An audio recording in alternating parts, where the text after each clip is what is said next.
सुप्रभात प्यारे विद्यार्थियों। सामाजिक विज्ञान की कक्षा में आपका स्वागत है। Welcome to our social study class. जैसे कि पिछली वीडियो में हमने सामाजिक अध्ययन के भूगोल पुस्तक को शुरू किया था और उसमें पहला पाठ पर्यावरण शुरू किया था। पर्यावरण के बारे में बच्चों हमने पढ़ा था पिछली वीडियो में। पर्यावरण के घटकों के बारे में पढ़ा था, जीवियों और अजीवियों के बारे में पढ़ा था।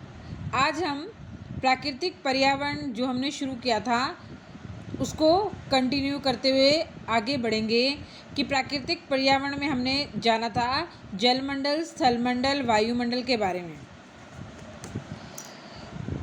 पृथ्वी की ठोस प्रॉपर्टी या कठोर परत स्थलमंडल कहलाती है। स्थलमंडल किसे कहते हैं? पृथ्वी की प्रॉपर्टी या कठोर ऊपरी परत।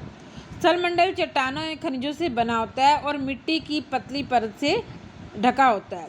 यह पहाड़, मैदान, घाटी आदि जैसी विभिन्न स्थलाकृतियों से वाला विषम धरातल होता है।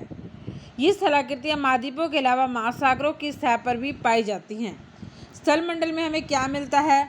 कृषि, वन, मानव बस्तियों के लिए भूमि प्रदान करता है। यानी जितनी भी भूमि, पठार, वन, ये जो सब आते हैं ये सभी स्थलमंडल के ही भाग हैं। स्थलमंडल से ही हमारे पशुओं को चरने के लिए घास, भूमियाँ प्रदान करता है।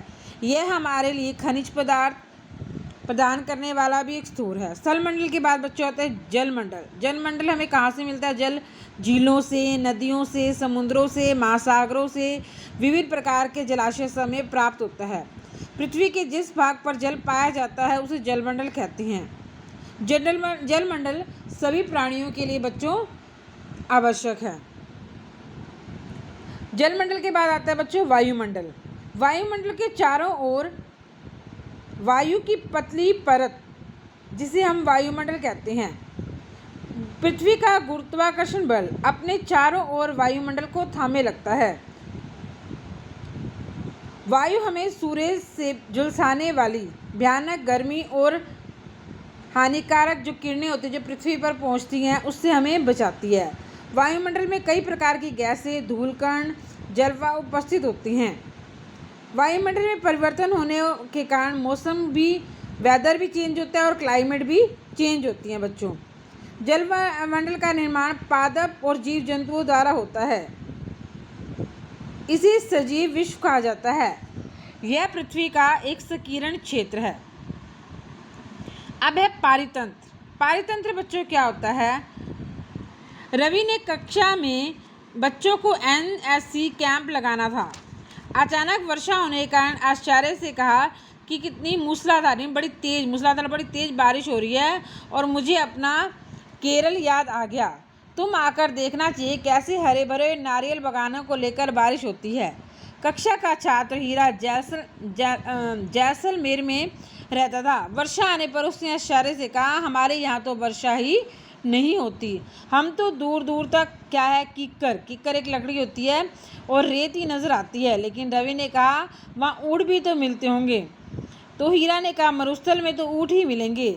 जब तुम रेगिस्तान जाओगे तो तुम्हें वहाँ सांप, छिपकली, अनेक प्रकार के कीट देखने को भी मिलेंगे।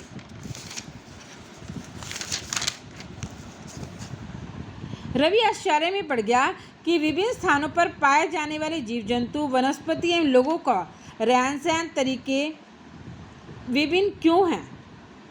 क्या सभी एक दूसरे के साथ संबंध है? बिल्कुल, बहुत संबंध है। टीचर बताया आप मनुष्य सभी एक दूसरे के संबंध है। उसी प्रकार सभी जीव जंतुओं का एक दूसरे के साथ, वनस्पतियों का, जीव जगत का आपस में संबंध है। सभी जीव जंतु मानस कौन होते हैं बच्चों? मनुष्य और पेड़ पौधे अपने आसपास के पर्यावरण पर आश्रित होते हैं। ये सभी एक दूसरे पर भी आश्रित होते हैं। सभी जीव जंतु और जो हैं मनुष्य, पेड़ पौधे सभी एक दूसरे पर आश्रित हैं। जीवधाराओं के आपसी एवं हमारे आसपास के पर्यावरण के बीच का संबंध ही पारितंत्र का निर्माण करते हैं। यानी हमारे आपस का संबंध, जीव जंतुओं का, मनुष्य का, पेड़ पौधों का जो संबंध है वही पारितंत्र है। पर्वत, अधिक वर्षा वाले वन, नदी, झील, छोटे से ताल, रेगिस्तान एवं महासागर में भी एक पारितंत्र हो सकता है। क्या आपको लगता है कि जिस पार्क में रवि और उसके मित्र खेलते थे वहाँ भी पारितंत्र बनता था? हाँ, बनता था बिल्कुल बच्चों। आगे मानवीय पर्यावरण। मानव अपनी आवश्यकता अनुसार पर्यावरण के साथ क्रिया करता है, उसमें परिवर्तन करता है। देखो आज हमने जो पर्यावरण के साथ, प्रकृति के साथ छेड़छाड़ की है, मनुष्य अपनी सुविधा के अनुसार बहुत से पेड़ काटता है, पर्यावरण के साथ छेड़छाड़ करता है, तो उसका परिणाम हम जो एक भयानक बीमारी के रूप में आज हम भुगत रहे हैं। आपने सभी देखा है। प्रारंभिक जीवन काल सरल था, में मनुष्य की आवश्यकताएं प्रकृति से पूरी कर लेता था। उसने अपनी प्रकृति के अनुसार अपने आप को ढाल लिया था। समय के साथ साथ मानव की कई आवश्यकताएं बढ़ी। मानव ने पर्यावरण के उपयोग और उसमें परिवर्तन करने के लिए कई तरह के तरीके बनाए। मनुष्य ने फसल उगाना सीखा, पशुपालन करना सीखा, अपने जीवन सीख लिया था। पहिए का आविष्कार हुआ, उसके बाद अनुपजाया गया। वस्तु विनिमय पद्धति बच्चों क्या है? वस्तु के बदले वस्तु देना, मुद्रा नहीं देना, पैसा नहीं देना। व्यापार का विकास हुआ, वाणिज्य का विकास हुआ, औद्योगिक क्रांति के कारण बड़े बड़े पैमानों पर उद्योग धंधे स्थापित हुए, परिवहन का विकास हुआ, सूचना क्रांति का विश्व संचार हुआ,